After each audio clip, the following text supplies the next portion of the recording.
Ni kisa moja kati ya visa ambavyo vimepata kuwashangaza wengi katika mitandao ya kijamii baada ya taarifa hizi kuweza kuvuja. Ni taarifa na picha inayomhusisha kijana wa miaka 21 ambaye imeweza kuchapishwa katika mitandao ya kijamii baada ya kijana huyu kuweza kutokomea baada ya yeye kuhusika na mauaji ya ambaye ni shangazi yake pamoja na nyanyake.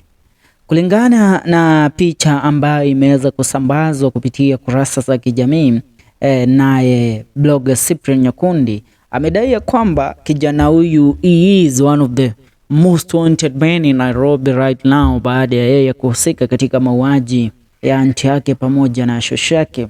Detectives have launched a manhunt for a young man who reportedly killed his aunt grandmother to Jamaa Estate in Likoni.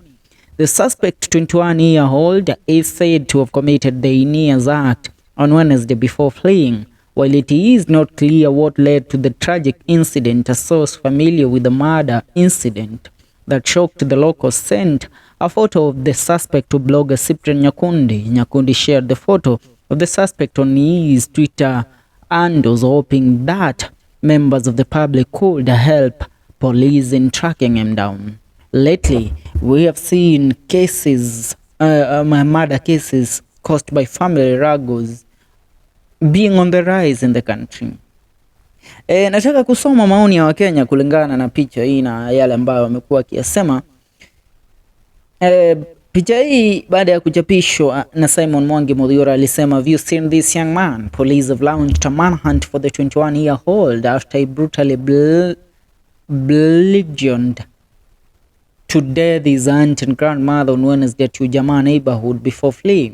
If you have seen him or know his whereabouts, please contact the nearest police station or Directorate of Criminal Investigations offices close to you. Note he is armed and dangerous. Approach with caution."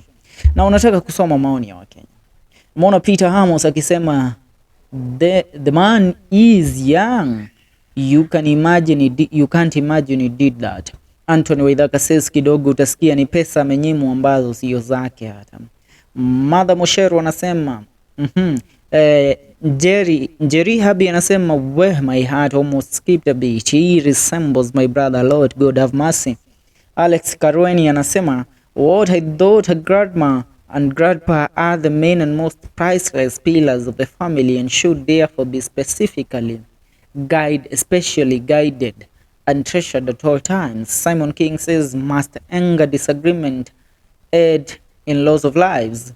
Ijabi Melanin Queen anasema huyu hakuna radicalization amefanyiwa. Kwa wale mnasema he might be, huyu anakaa waunga at the age, anakaa fanane na wale wanaishi soft life na wanapata pesa za haraka, and maybe kwao hizo pesa hakuna, atapatikana tu na atakuwa punished. So sad that ajui the trauma, loneliness and shit that awaits him behind bars at the young age.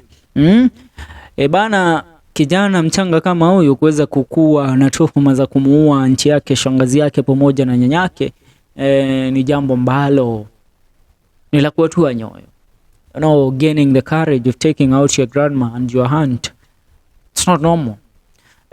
Looking at this case, it reminds me of a case ambayo tulipata kuiongelea sana mwaka 2021 baada ya kijana mmoja kutokea eneo la Kiambu aliyetambulikana kama Lawrence Warwingi aliyeweza kuhusika na mauaji ya watu 5 kutokea familia yake, ikiwemo mamake, babake na ndugu zake pamoja hata na cousins wa kwake. Yani sijui ulimwengu unaelekea wapi kwa sasa.